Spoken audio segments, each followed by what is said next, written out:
The moment you choose silence over explanation is when everything shifts. When your heart wants to reach out, but your dignity says wait, that's where your true strength is revealed. Truly, no text, no chasing, no checking in to see where things stand, just stillness. And I know how hard that is when you care, when you're emotionally invested in someone. It feels almost unnatural to pull back. Your instinct is to explain yourself, to fix things, to remind them of your worth, to do something that makes them see what they're missing. But here's the truth. If they can't already see it, your words won't make them. Your silence might. There's something incredibly disarming about absence. When someone is used to you showing up consistently, generously, sometimes too generously, they begin to take it for granted. It becomes part of the background noise of their life. You being there becomes the default setting. They don't notice it anymore. Click away. Suddenly, there's a void they didn't expect. And in that void, the questions start. Where did she go? Why isn't she texting me? Is she done? Is she moving on? These aren't just questions. They're the beginning of doubt. And doubt is a powerful emotional disruptor. It shakes certainty. It challenges comfort. Most importantly, it makes someone realize they were never entitled to your attention in the first place. That's why I say let him doubt. Let him sit with the silence you've created by not rushing to fix something he broke. You're not punishing him. You're protecting your energy. You're saying, I won't convince you to value me. You either do or you don't. And if you don't, I'm already gone. That is power. It's not loud power. It's quiet. It's subtle, but it's undeniable.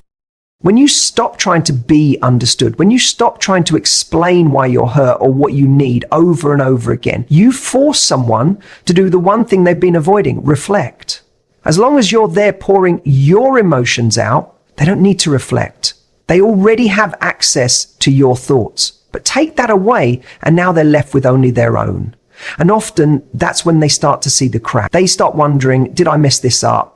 Did I misread how serious she was? Did I think I had more time? That wondering, that's essential, because you can't teach someone a lesson with words that they're not ready to hear. But you can create an experience that teaches them more than a lecture ever could. And look, this isn't about playing games. This is about alignment. If someone isn't matching your energy, if they're giving you inconsistency, mixed signals, breadcrumbs, you owe it to yourself to step back. Not because you're trying to make them chase you, but because your peace matters more than their confusion. You're not waiting in limbo, hoping they choose you. You're moving forward. You're making space for someone who won't hesitate. But the beauty is, the moment you do that, when you take that step back, you give them the opportunity to feel what life is like without you. And that's where the transformation happens. If they were just cruising along thinking you'd always be there, no matter how little they showed up, this is the wake-up call.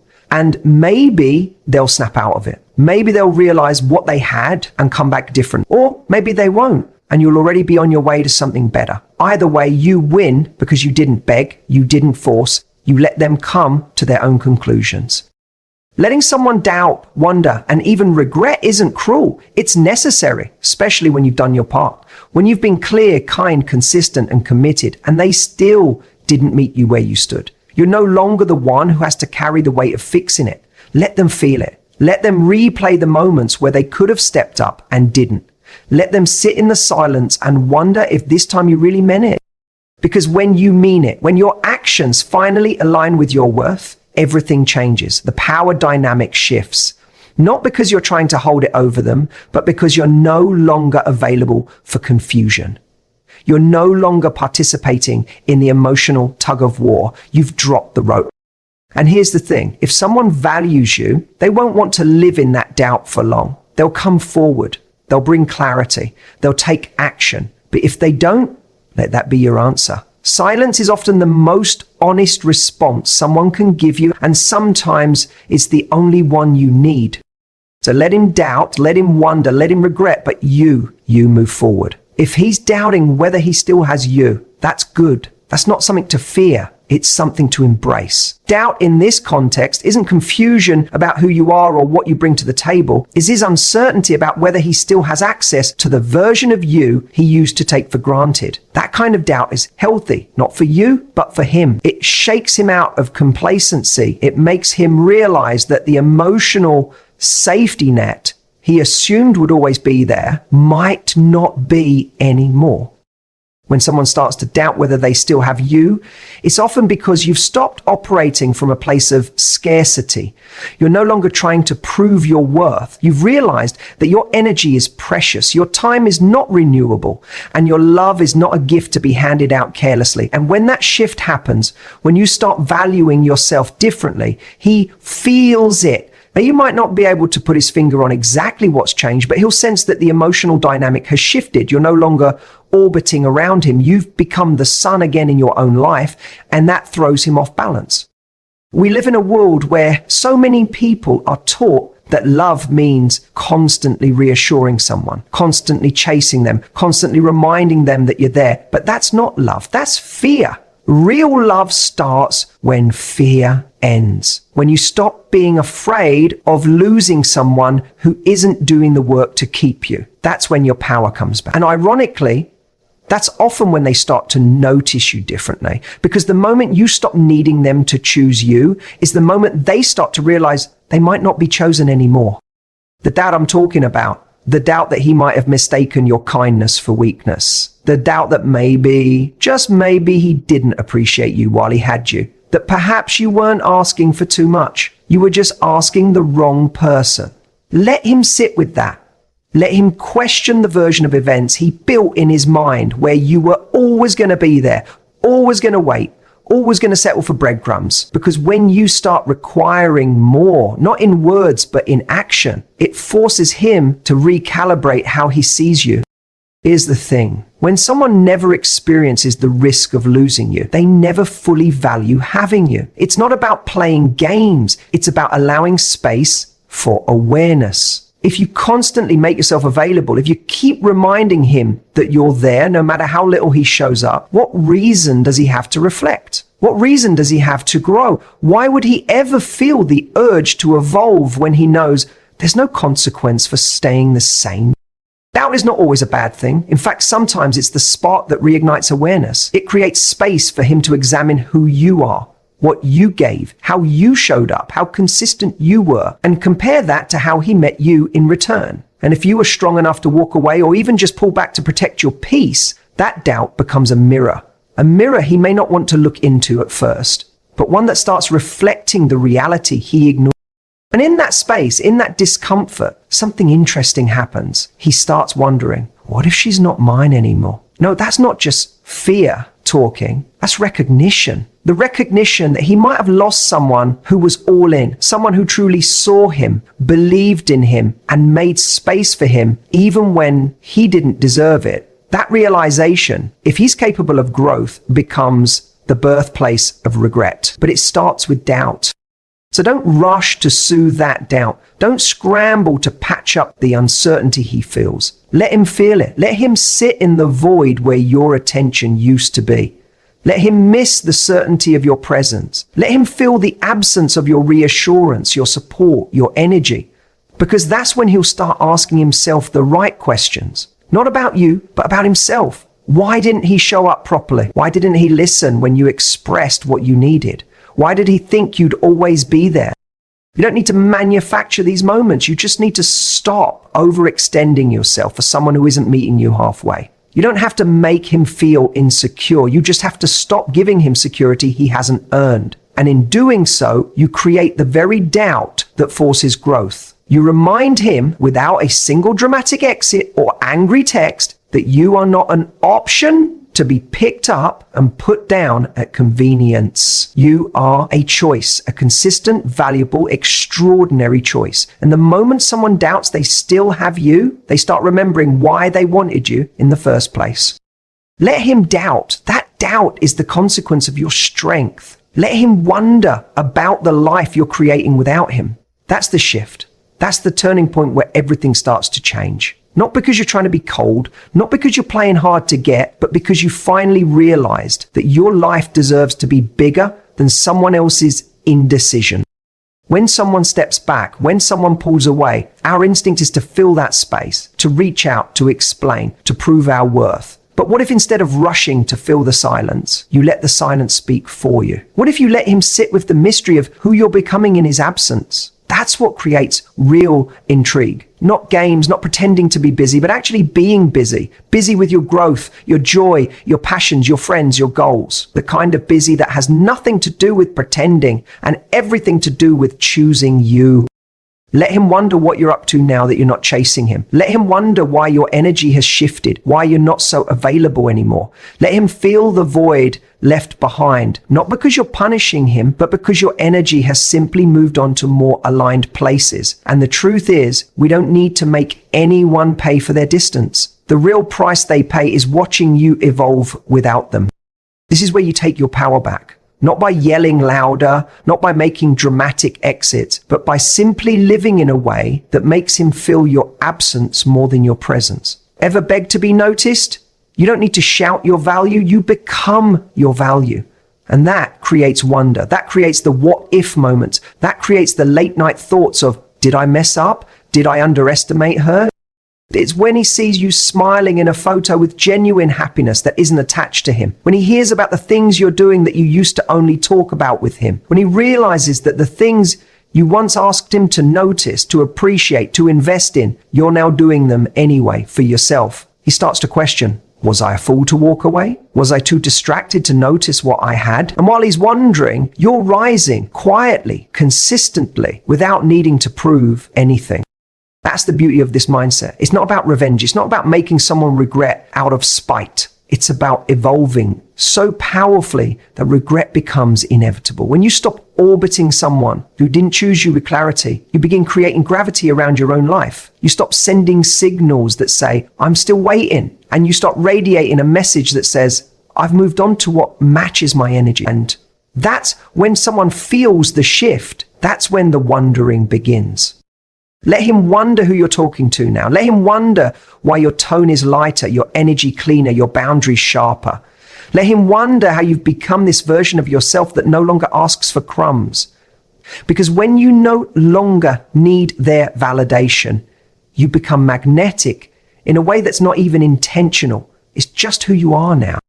You were never supposed to convince anyone of your worth. You were supposed to live it. That's the lesson. That's the shift. That's what makes someone stop in their tracks and go, wait, what did I let go of? And even if he never says it out loud, the wondering will live rent-free in his mind, because silence, backed by growth, is louder than any argument could ever be. So don't explain where you've gone. Don't defend the shift in your vibe. Just keep building, keep rising, keep nurturing a life that excites you. Because the person who truly sees you, they won't need to wonder. They'll do everything they can to be part of that life, not question why they're not. Let him wonder. You were never trying to hurt him. You were just done shrinking yourself to be understood. That's the part most people miss. You didn't walk away to create drama or to play games. You walked away because there was nothing left to say that you hadn't already said through your loyalty, your patience, and your effort. You had shown up consistently. You had offered your heart, your time, your vulnerability. And for a while, you held on to hope that it would be enough to inspire him to meet you halfway. But somewhere along the line, you realized that love should never feel like you're auditioning for a part you already earned. And so you chose peace. You chose your self-worth over the temporary comfort of his half effort. And now maybe he's confused. Maybe he's starting to question what happened. He might even tell himself that you just changed, that you became distant, that something in you shifted. But what he won't admit, at least not out loud, is that he had every opportunity to keep you. He saw the signs. He saw the moments where your smile started to fade, where the sparkle in your eyes began to dim. He noticed when you stopped fighting for conversations, when your energy became quieter, more guarded, more tired, and he ignored them. That's where regret begins. Not when you leave, not when you say, I'm done, but in the moments after, when he sits alone with his thoughts and realizes that all the little things you used to do, checking in on him, lifting him up when he was low, laughing at his dumb jokes, believing in his potential even when he didn't, those things have stopped. And they're not being replaced because no one does it like you did. That's when the regret hits like a wave he didn't see coming. See, regret is never loud. It's quiet. It's that moment in the middle of the night when he scrolls through old messages, wondering how someone who cared so deeply is now so unreachable. It's walking into a place where you once stood by his side and now he's standing there alone, wondering if someone else is holding your hand now. Regret is a slow burn, and he creeps in through the cracks he didn't even know existed until your absence revealed them. And here's the truth. It's not your job to fix that for him. It's not your responsibility to return just because he finally woke up to what he lost. Regret is the cost of taking you for granted. And for some people, it's the only language they understand. They don't respond to kindness, to patience, to love freely given. They respond to consequence, to the cold, undeniable reality of what happens when a good woman stops waiting. This is why letting him regret is powerful, not because it's revenge, but because it's truth. It's what allows him to finally see what you were trying to show him all along without you having to keep bleeding emotionally just to prove your worth. You don't need to go back and explain yourself. You don't need to perform your pain so he believes you care. Your silence says everything. Your growth, your joy, your movement forward. That's the statement. And here's the beautiful part. When you stop needing to be understood, you start being deeply respected, not just by him, but by yourself. You stop giving discounts on your value. You stop watering yourself down just to be digestible. You become someone who doesn't chase closure or clarity from others because you found it within yourself. You know what you gave. You know how you showed up. And you know that his regret doesn't define your worth. It simply validates it. That's when everything starts to change. When you realize that love should feel like a partnership, not a project. That being chosen shouldn't feel like a reward for how much pain you endured. That someone who genuinely values you will never need to lose you to see your worth. They'll recognize it and protect it while they still have it. So let him regret. Let him sit in the discomfort of everything he didn't do. Let him feel the emptiness he created by not stepping up when you gave him the chance. Because it's in that space, in that absence, that he just might learn the most important lesson of all. That someone like you doesn't come around twice. Let him regret. You know what most people do when they feel distance growing between them and someone they care about? They panic. They feel the silence. They reach out. They explain. They overcompensate. Why? Because silence feels like rejection, like abandonment. And most of us would rather say the wrong thing than say nothing at all, just to avoid that feeling. But here's the truth that changes everything. Power is in the pause. When you're constantly reacting, constantly trying to fill the void, you give away your power. You show that your emotional state is dependent on their presence, their attention, their validation. But when you can sit in that uncomfortable space, when you can resist the urge to text, call, explain, or beg for clarity, you start to show a level of emotional maturity that's rare and deeply attractive.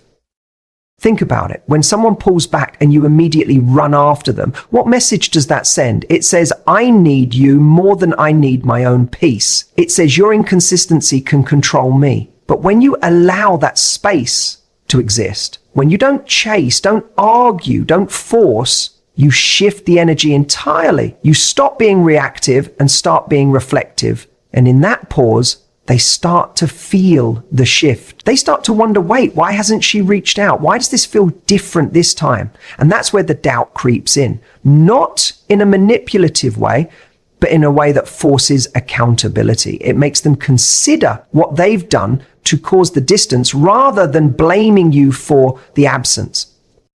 Most people think the way to regain control is through action. Say the perfect thing, make the perfect move. But real power often lies in restraint, in letting the moment breathe. Because in that breath, they have to confront something they haven't had to face before. The reality of your independence. You're showing them that you can exist without their energy feeding you. And let me tell you, that kind of self-assuredness is magnetic. And look, this isn't easy. I'm not saying you won't